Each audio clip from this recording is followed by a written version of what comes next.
We live in beautiful Aotearoa. We love reading books that teach us how to be good kaitiaki. We know what to feed the ducks instead of bread.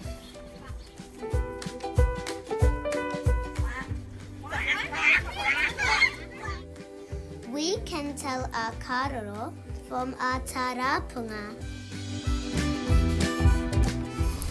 We can take better care of our environment.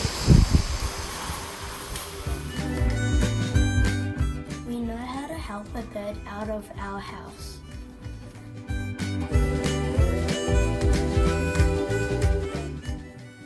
And you can learn this and so much more when you read the amazing Sylvia and the Bird.